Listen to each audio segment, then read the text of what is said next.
nañu toog déglu ki nga xam ne mooy président nga xam ne coalition bi moom la ñu ko tuddee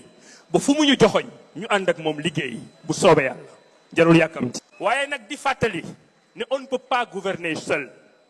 on ne peut pas gouverner un pays comme le Sénégal seul ñi nga xam ne dañu may lire may bind dafa am loo xam ne yàgg naa ko théoriser mooy la légitimité principale et les légitimités secondaires légitimité principale mooy yow li nga moomal sa bopp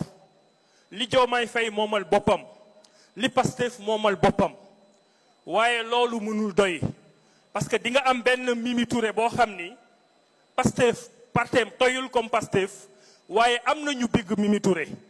am nañu fonk Mimi Touré ba nga xam ne fu leen Mimi Touré joxoñ fa la ñuy dem bu leen Mimi Touré joxoñee Diomaye Faye dañuy dem jàppale Diomaye Faye Abdourahmane Diouf mel noonu am ay nitam am ay mbokkam am ay am di jàmmam am ay militants yoo xam ne ñoo koy jàppale lu mu néew loo indi ci coalition bi nañu jàpp ne loolu yow moom nga taxan en tant que légitimité secondaire indil ko la légitimité principale ñi nekk ci Diomaye président moo xam mouvement la ñu yor moo xam ak ay individualité la ñu yor kenn waru leen xeeb parce que bu dee benn carte indil nañ ko coalition bi pour que Diomaye Faye mën a nekk président de la République ànd bu rafete noonu nag ànd bu neexee noonu nag ànd boo xam ne fexe ngeen ba fal un président de la République dañuy fexe mu gën a taxaw dañuy fexe mu gën a ñoñ pour que suñu président de la République réussir parce que tey bu Diomaye Faye échoué Abdourahmane Diouf dafa échoué bu Diomaye Faye échoué Pastef dafa échoué Awale dafa échoué coalition Diomaye dafa échoué loolu mooy dëgg moo tax ku ñuy fekk ci bëgg la Diomaye jàppale ko ci liggéey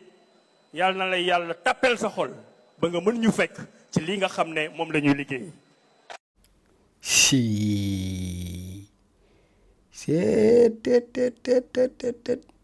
asalaamaaleykum sama gars yi tey du ma nuyoo gars yi yéen ñi nga xam ne ay nopp garmi ngeen yor yéen ñi nga xam ne dañuy dégg wax rek comprendre yéen ñooñu laay waxal est-ce que yéen a ngi lire waa ji di diglu waa ji li muy wax di lire entre les lignes di diglu mots yi nga xam ne moom lay utiliser ak fi nga xam ne foofu lay teg wax ji est-ce que dégg ngeen ko maanaam kuy wër seytaane dëgg ba roobee waa ji bul dem taxawal ci moom te nga xam ne mooy seytaane bu mag bi xam nga yàgg naa dégg ñu naan opposition bi seen mébét wala seen bëgg-bëgg du lenn lu dul tàqale Sonko ak Diomaye ndeketi yoo ñi bëgg a tàqale Sonko ak Diomaye ñu ngi ci seen biir ñoom si kii mooy seytaane dëgg président Bassirou Diomaye sama message bu ndaw bi nag yaa ko moom gis nga ñii gis nga ñii boo jugul ci seen mbir dinañ la tàqaleeg sa famille yëpp famille nag bu ma ko waxee mooy ñi nga xam ne ñoom nga doon àndal démb ak bërki démb ñi nga xam ne ba muy metti ñoom ak yow la woon bis boo toppee nii ma gis nii ñuy waaye ay alliés ñenn ci ñoom du ñëpp waaye ñenn ci ñoom boo leen digloo ku ci mel ni kii doon wax ni kii maanaam moom dafa mel ne mission fi mu toll nii ci guddi yuñ toll nii du lenn lu dul fexe ba tàqali Sonko ak Diomaye fexe ba gëmloo Diomaye ne ko mbir mi yow la mbir mi du Sonko même bu ko waxul en direct maanaam toujours mu ngi jéem a xool nu muy xàjjalee ak nu muy méngalee nu muy tëkkalee nu muy yëkkatee kii nu muy wàccee kee kuy wër ku danger na jàpp kii kuy wër ku danger ku bon ci am réew na jàpp kii kuy wër koo xamante ne nii ku war a sori président Bassirou Diomaye Faye na jàpp kii ku war a sori président la parce que kii ndeketi ñun dañuy wax opposition bi te naa leen wax benn affaire boo leen di wër futur opposant mooy koo xamante ne nii fii ak ay weer wala ay at yàgg day taxaw di opposé wu gars yi xam ngeen waxoon naa leen ko ci Omar Diagne avant muy démissionner avant ñu koy limoger dama taxawoon fii ma ne leen Omar Diagne yàgg dina démissionner wala ñu limoger ko mu wëlbati ko taxaw jàkkaarloo gars yi nekk seen opposant numéro 1 dama leen ko waxoon te boobu mu ngi woon ci biir nguur gi kii nii ma leen wax tey vidéo bi téye leen ko dinaa ko indiwaat incha allah rek bu ñu fi yàlla bàyyee dinaa daggaat partie bi tegalaat leen ko fàttali leen ne leen waxoon naa leen ko moom mi yàgg-yàgg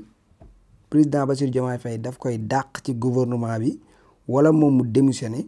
te bu démissionné wala ñu dàq ko bu génnee opposant numéro 1 wu Pastef lay doon te bu boobaa wax yi ngeen dégg mu koy wax di ko làq-làqal di ko wax di damm wax jéeg di ko dugal ak a génne da koy wax mu daal leer nañ te li gën a garaaw bu boobaa loolu lay def mooy day fas yéene mal ne ku daal ku baaxal Diomaye ba mu baax torop waaye daal ne ko nag sa waa ji sa wet loo yàqu moo la ko yàqal fii lay fas yéene daal di taxawee noonu lay opposé woo bis bu jógee ci gouvernement bi def leen li ma leen wax seen xel ngeen jàpp vidéo bi yàlla nañ fi yàlla bàyyi bañ doxal jamono ngi suñu kanam yàlla nañ fi yàlla bàyyi ñu dund te fekk ko te tal ko parti bii dinaa ko dagaat ma indiwaat ko fii kuy wër ko danger na ko jàpp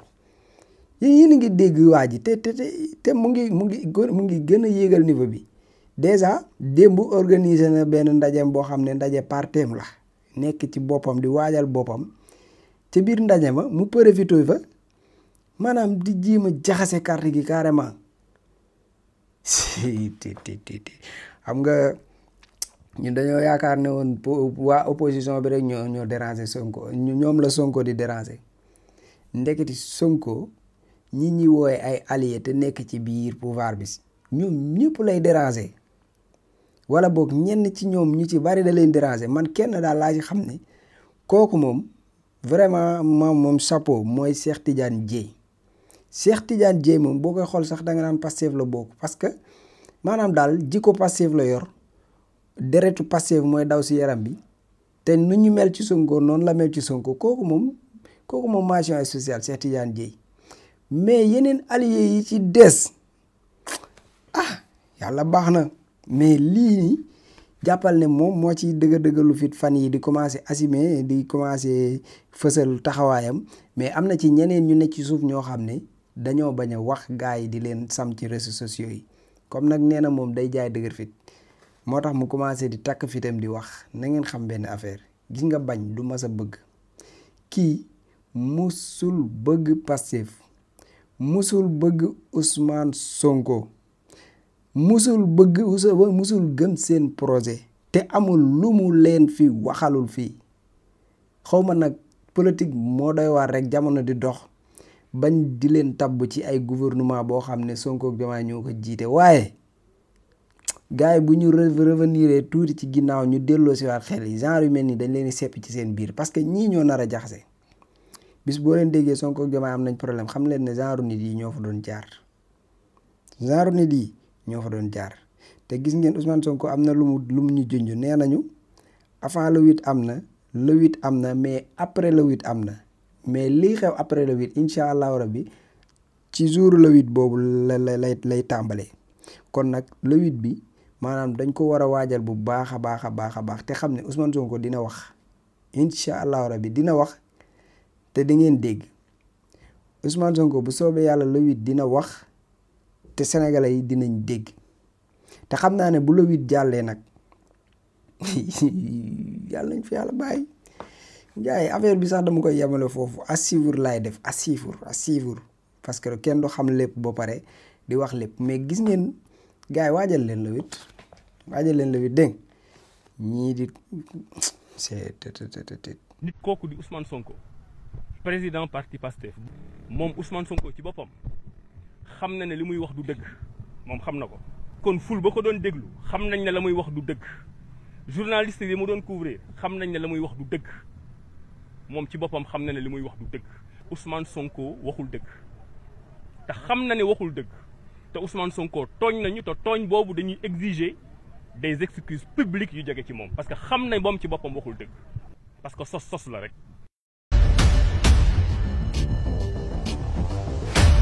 juróom-ñetti fani novembre 2025 Sénégal gépp ngi ne tekk di dégg. Sonko ñoo la bëgg. ndaje mu mag di jotaayu dëgg bu war a dox diggante benn jëmm jiitu Pastef Ousmane Sonko ak askanam jotaayub leeral waxtaan ci dëgg ci doxinu Sénégal ak projet bi ndax kat ak lu mën a xew doxal nguur mooy wéy di ànd ak ñi tax mu sotti. juróom-ñetti fani novembre nañu daje ngir bind xët wu bees ñeel projet patriote bi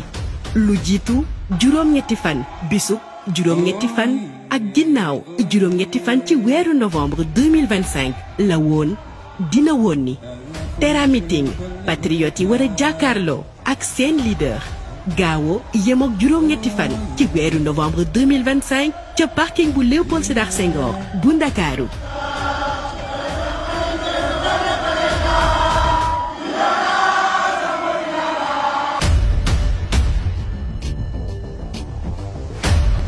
Le 8 novembre 2025, le Sénégal retiendra son souffle. Un rendez-vous historique avec un moment de vérité entre un homme, le président de PASTEF, Ousmane Sonko, et son peuple. Un espace de transparence, d'échange direct et de vérité sur la marche du Sénégal et sur le projet. Parce qu'exercer le pouvoir, c'est rester fidèle à ceux qui l'ont rendu possible. Le 8 novembre, retrouvons-nous pour écrire une nouvelle page du projet Patriote. Avant le 8, pendant le 8 et après le 8 novembre 2025, rien ne sera plus jamais pareil. Terra Meeting, les patriotes face à leur leader. Samedi 8 novembre 2025 au parking du stade Léopold Sédar Senghor de Dakar. sëñ Moussa ñu ngi lay nuyu bu baax te di la ñaanal jàmm waaw fas ki de day fasu néew kàttan koo xam ne ñu ngi ko jëlee sunu maam sëñ Sidi Muxtaar juróom-ñaareelu xalifa sëñ Touba fas gi képp koo xam ne da ngaa am jafe-jafe néew kàttan moo xam da ngay sëy di gaaw di yegg moo xam ba sax da ngaa tële mbaa sa awra dafa ndaw waxtu woo takkee fas gi di nga tàqalikook néew kàttan masalan nit ki bu koy sëy di maam buy sëy soxnaam lu mu bëri daanaka fukki minute mu yegg mu jot boppam waxtu wu takkee fas gi dana sëy lu ëpp fanweeri minute fas gi loo mbir la moo xam ne yaakaar naa ni mboolem koo xam ne yaa ngi dëkk ci réew mi ñi ci ëpp ci nit ñi xamee nañ ma fas gi te yaakaar naa ni lu baax moom du yàgg te lii ñu ngi ko donnoo sunu maam sëñ Sidi Muxtaar waaye takk léegi gis léegi giñ naa ci yàlla képp ko takk fas gi moo xaatim bi ñooy ànd ñaare ba nit ki bu ko takkee sax dafay am kàttanug sëy ba buy sëy ko soxnaam dana yegg soxna si tëw a yegg moom soxna si dana yegg ku góor gi tëw a yegg danga koy tekki ngir mën a yegg waaye takk léegi gis léegi ci kàttanu yàlla ak dogalam